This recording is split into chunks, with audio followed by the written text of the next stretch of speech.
Well, we're here in the historic dockyard at Chatham, and actually right now I'm standing in the model store, which is a most astonishing place. And my job this morning has been to talk about the sort of rigs they're going to be dealing with, essentially fore and aft rigs. We've had gaff rigs, cutters and schooners, we've had luggers, always exciting things, luggers, and we've had Thames barges and other sprit rigged vessels.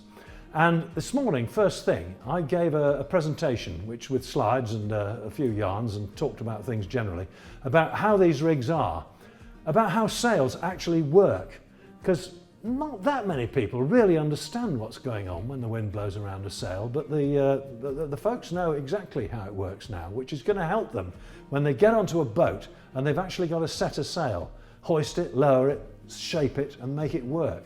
So that's all been quite useful. I've shown in theory how that works on the different types of vessel. And we've even talked a little bit about square sails and how they work. And if you're hoisting a sail and you've got the sheet, that's the rope that controls it. If you've pulled the sheet on, it's pulling like a team of horses and you can't get it up because it's resisting you. Let it flap and it goes up like a gentleman.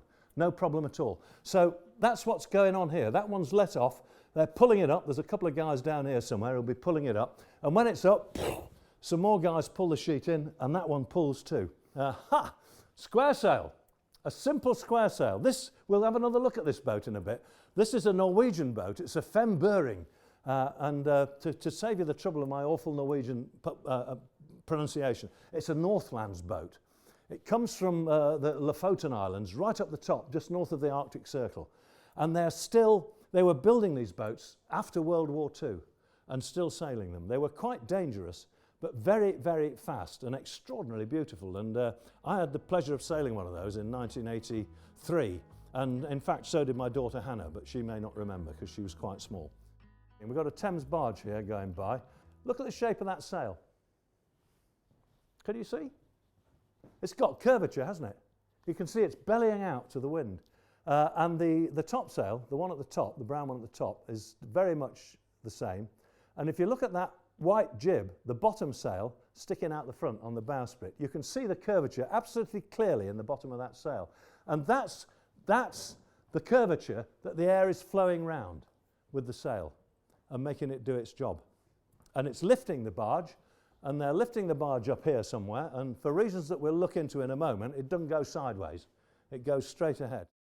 It's critical when you're sailing that you present that sail at the right angle to the wind so it can do this. If you're lazy, it doesn't work, or it doesn't work very well, and the boat doesn't sail properly. So the air is approaching the sail at a good angle, it's whizzing round the back, and it's going slowly round the inside, and the sail is being lifted. If you stand on the windward side of the boat, when it's sailing along with the wind on one side, you'll feel the breeze, it will ruffle your hair a bit and you say, oh, that's very nice. Walk across the boat, get behind the mainsail and stand between the mainsail and the first headsail you come to, and the wind's ripping through there. The difference in wind speed is amazing, and that's what's driving the boat, the difference in speed between the slow wind on the windward side and the strong wind whipping around the back. These are all reaching courses. Reaching is when the wind's blowing across the boat. On a beam reach, you're pulling the sails in a little bit more now to keep that perfect set. Don't forget, this is how you do it. Boat sailing across the wind, you let the sails out and out and out, and go on letting them out, watching the front of the sail, the luff, and when you see it start to collapse, go that S shape, means the wind's getting the wrong side of it. You pull it back until that just stops, and then you're right on the money. She's now sailing 45 degrees from the true wind, and her sails are in, bar tight. They won't come in any more than that. You can pull the sheet all you like, and you'll just bust it, because that's the end of the road. At this point, it's down to the helmsman to present the boat at the right angle to the wind. It's quite different when you're close hauled. It's up to the helmsman then to trim the sails, and he trims them with the whole boat. That's absolutely critical. Have you all got that? Close hauled, you whack them in till you're satisfied, and then it's up to the helmsman. Reaching or running, his job is to steer a straight course, and the sheepmen's job is to trim the sails.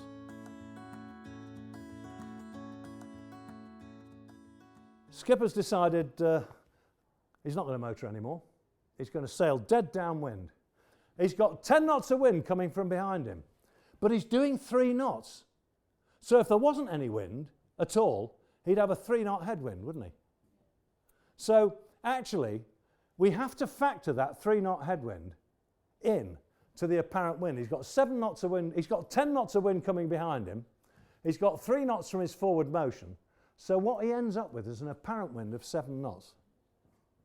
You have to be aware of this because sailing boats do pretty well when they're going downwind if they're well sailed. You can easily get 6 or 7 knots out of the average cruising yacht, say. If I'm sailing downwind at 7 knots in a 25-knot breeze, all I feel is 18 knots. And 18 knots is the top end of force 4. The reality is that I'm in 25 knots, which is well into force 6. As the wind increases, the force it's delivering on the sail goes up exponentially. It goes up as a square of the velocity. So a 4-knot wind, let's make it easy. A 2-knot wind puts 4, whatever they are, into the sail. A 4-knot wind puts 16. So by the time you get up to gale force winds, pretty bad things are happening. And the difference between a 25-knot wind and a 32-knot wind, if you're running at 7 knots, is pretty serious. And if you were unlucky enough, you're running downwind at 7 knots in a 30-knot wind, which is just approaching a gale, and you're unfortunate and you lose somebody over the side. When you go back, suddenly the wind isn't 32 knots, it's 40 knots. And that's prodigious. So you need to be aware of this question of apparent wind. You also need to be aware of it because look what's happening here. He's on a reach now, this chap. So he's sailing along at 5 knots with the wind on the beam, on the side of the boat. Here's the true wind, 10 knots. Here he is. So he's got a 5-knot headwind, which is going to be absorbed into the big picture. But if we put it on there, and we put the 10 knots there, that's the result. We're back to resolving the forces again. This really basic physics is what's going on. So what you actually feel on the boat is a wind that is considerably forward. It's coming from considerably forward of where the real wind's coming from, and it's stronger if the wind on the beam. So the best way of dealing with this is to learn how to read the water.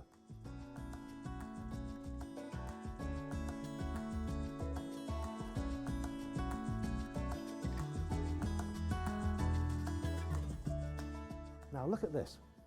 The sail twists away at the top, and it's called twist.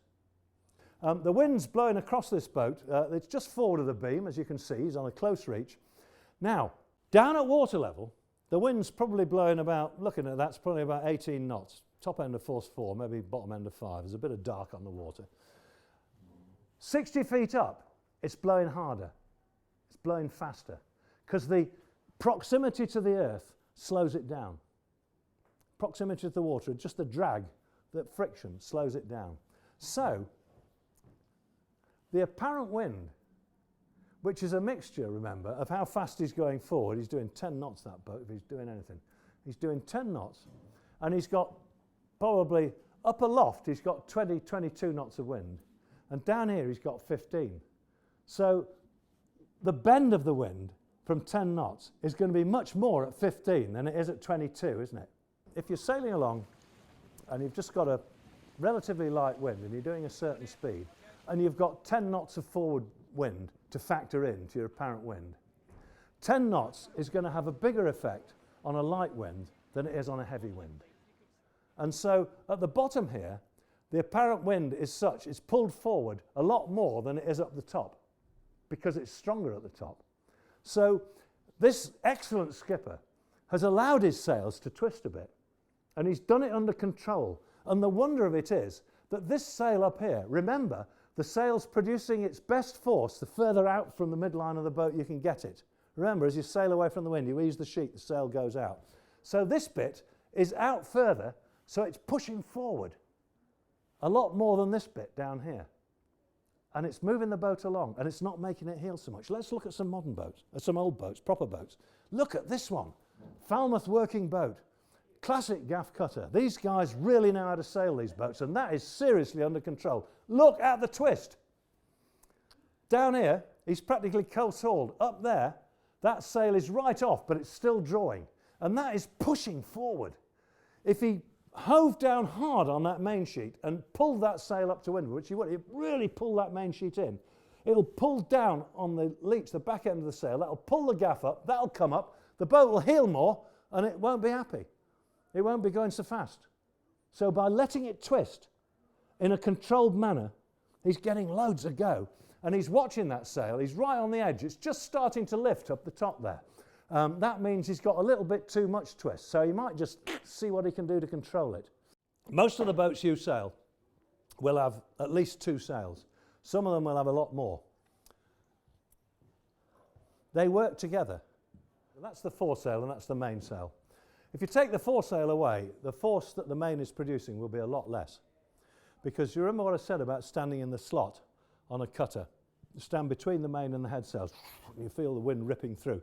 That's because these sails are already accelerating it. Even though you're on the slow side, they're still moving it along, and by the time it hits that sucks it through, which accelerates on here, so that's got to go around the back, and they just crank each other up.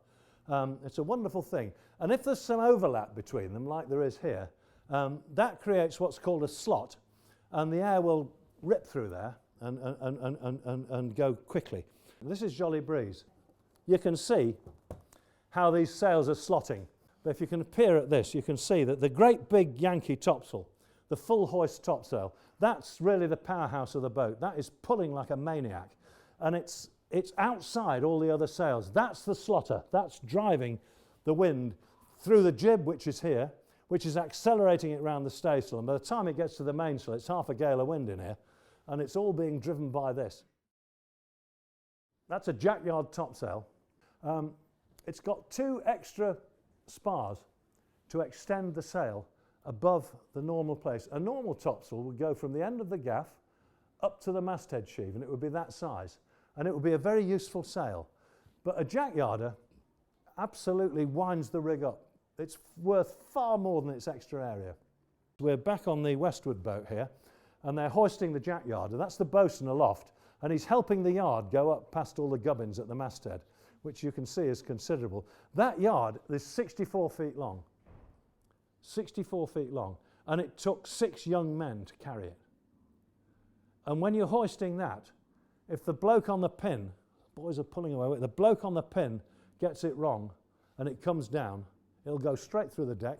It'll destroy anybody who's in the way. And it requires seamanship of the highest caliber to manage these things. Perfect aerofoil, the lug sail. They want to make this sail as big as they can to get the maximum power. And they've carried the luff forward of the bow. There's a little tiny stub bowsprit there that they've taken the luff out to. And because these sails, this one is set to leeward of the mast, the air flows around it perfectly. There's nothing in the way. And actually, a well-sailed lugger, we're not talking yachts now, we're talking working boats that are sensible 2 or 3 people can manage. Maybe not this, but a well-sailed lugger could well outsail a gaff cutter because of the extreme efficiency of those lug sails. The mizzen sail here is setting to windward of the mast again. Do you remember we saw that earlier on? That's not ideal, but there's not much of it forward of the mast, and it's sheeted right out here to the end of this big spar, which is called an outrigger. So they can pull it out and get it as flat as they want, or if it's very light airs, they can ease it a bit, put more power into the sail, which is something worth considering. In very heavy air, when it's blowing hard, in most vessels, you want to have the sails as flat as you can get them, because the more belly there is in them, the more power they create, because they're pushing the wind further round. So if you can flatten them, you can hold more canvas in more breeze. And by sheeting that out, you flatten it. In light airs, you ease it, and great big belly, loads of power. And you can do the same, of course, with the sheet of the great big powerful foresail. The sails are so important, but you don't want the camber, the maximum curvature, behind the middle of the sail. If you see that, you might as well take the sail down, because it's just dragging. It's not lifting at all. This was the fastest boat I've ever owned. It was designed by Nigel Irons, who designs ocean-going multi-hulls for people like Ellen MacArthur. But what I want you to see is the jib. Now look at the luff, the front edge of that jib. It's as straight as a ruler, jolly nearly. And that is the secret of getting a traditional boat to windward. You must have a tight luff on the front sail. If you don't, you might as well go home. And you see these boats going along, they have these great big massive jibs on rollers and stuff that they've put on traditional boats that were never meant to have them, and they sheet them in and they're winding away on these winches that the boat was never meant to have, and the sail just disappears round the back of the rig. All the other sails are backwinded, the thing falls over, and they've spent all this money on this gigantic sail which is doing nothing. What they should have done is spent a bit of money on a really well-cut sail, which was the sort of shape God intended it to be, which was the clew well up, so it's slotting it sweetly, and it's got a tight luff. That luff on there, no winches. What we do, these are doing something else. What we do, there's a 2-to-1 purchase when you pull it up. So you pull the sail up, get all you can on that, make it up, and then you wander over to the other side. And on the other side, on the other end of the halyard, is a 4-to-1 purchase. The Americans call it a jigger. We call it a purchase. Call it what you like, but it does the business. Because if you've got, that gives you 8-to-1, because purchases multiply on themselves. So you've now got 8-to-1. Well, on a good day, in those days, I weighed 16 stone. I won't tell you what I weigh now. I'm afraid I've gone to pieces. This is what happens to you. But in those days, I weighed 16 stone and I was fit. All I had to do was hang on to that purchase and take my feet off the deck and hang on it, and I put a ton on that jib. Just like that, without even trying, without even getting stuck into it. So with that and a really good bobstay holding the bowsprit down, because if you haven't got that, when you pull on your jib purchase, the bobstay goes up and the whole lot goes around the back of the rig. It's all got to be working together, and you get that jib tight and look at her go. She went like smoke before a gale.